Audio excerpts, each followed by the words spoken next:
All right, so let's talk about the absolute best type of protein that you can eat.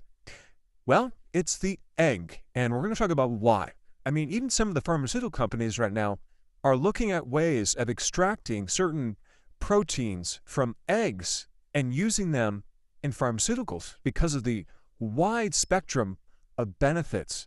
They isolated over 1,500 different unique proteins in eggs. And these proteins have a wide variety of functions, including support of your immune system, antimicrobial, anti-cancer, anti-inflammatory. There's a whole list of benefits. So let's dive right in. So what is an egg? Well, you have the yellow part of an egg, which is a yolk, and you have the white part of the egg. And collectively, we call that the egg, even though the egg is really the yolk. The white part of the egg is not the egg. It's the food for the actual egg, the yolk. And so what's so special about the egg? It's very different than other sources of protein. Most other sources of protein are muscle tissue, okay? Well, an egg is an embryo, and the quality of nutrition in eggs is just off the charts.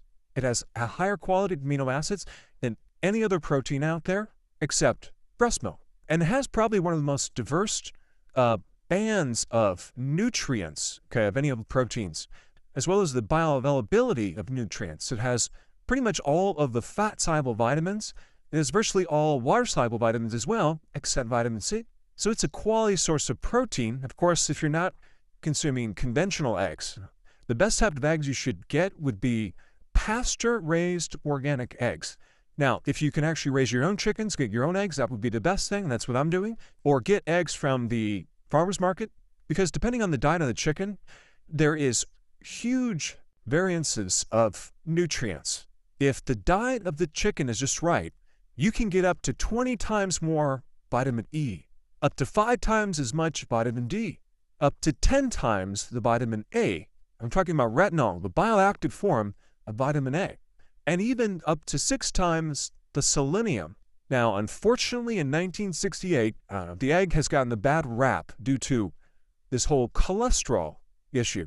And it took roughly about 50 years to repair that bad reputation, because in 2015, finally, after all this time, they dropped this dietary cholesterol and egg restriction. We can now go back to eating eggs. Of course, after all this bad information about eggs has been ingrained in us for so many years. Now, there's 2 main viewpoints on cholesterol. Cholesterol itself in the diet increases the cholesterol in your blood, which then clogs your arteries. That's one theory. And the second theory is that the cholesterol builds up as a result of, or a consequence of, having inflammation or damage in the inside of the arteries, because cholesterol is part of the Band-Aid that heals the inside of the arteries.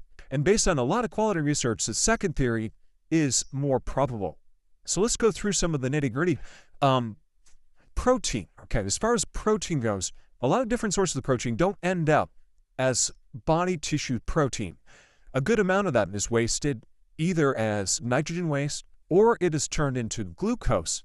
But roughly about 49% of eggs is converted to body tissue, which is pretty much the highest efficiency that you're going to get from all the different types of protein, excluding breast milk. Now, as far as the nutrients go, the egg has every single fat-soluble vitamin, vitamin A, D, E, K, vitamin K1 and vitamin K2, which is an amazing vitamin that helps you extract calcium out of the soft tissues.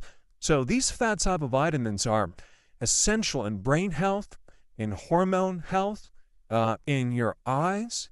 And so most of the fat-soluble vitamins are in the yolk part. But the yolk also contains all of your B vitamins, B1, B2, B3, B5, B6, biotin, B12, and even the white part of the egg is loaded with B vitamins as well. The yolk also contains some really rich minerals, a lot of trace minerals, as well as other minerals. Like it has magnesium, potassium, it has phosphorus, calcium, it has iodine, it has selenium, zinc, copper. So it's a really good source of minerals. Eggs are a good source of omega-3 fatty acids, which are anti-inflammatory. The egg yolk is a really good source of choline. Choline is the antidote to cholesterol. It helps break down cholesterol. It helps the brain work. It helps all the neurotransmitters. Out of all the foods, liver is the highest in choline, egg yolk is the second. Now, if I was going to ask you, what has more protein, the egg white or the yolk? You'd probably say the egg white, right?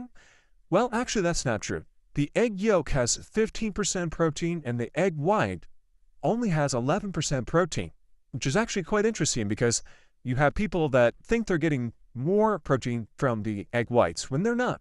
All right, what else does the egg yolk have? The egg yolk has carotenoids. What are carotenoids?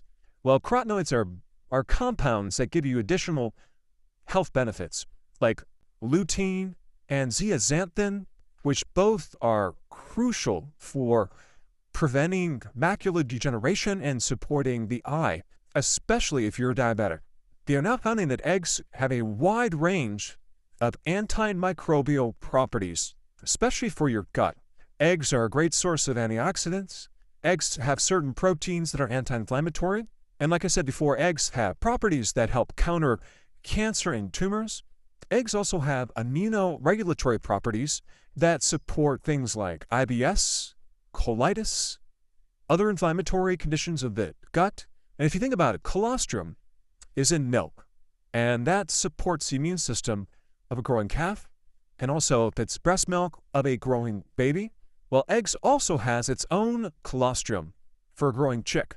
And so there is a type of colostrum in egg that can actually benefit your immune system as well.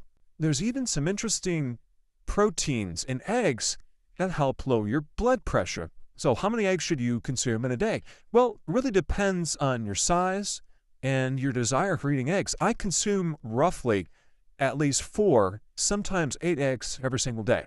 And because sometimes I'll have eggs as my first meal, as well as my second meal, simply because we have access to a very high quality egg source because we actually have our own chickens. And those chickens are producing a lot of eggs. We're getting like probably 15 to 16 eggs every single day. So I'm trying to figure out what to do with these eggs.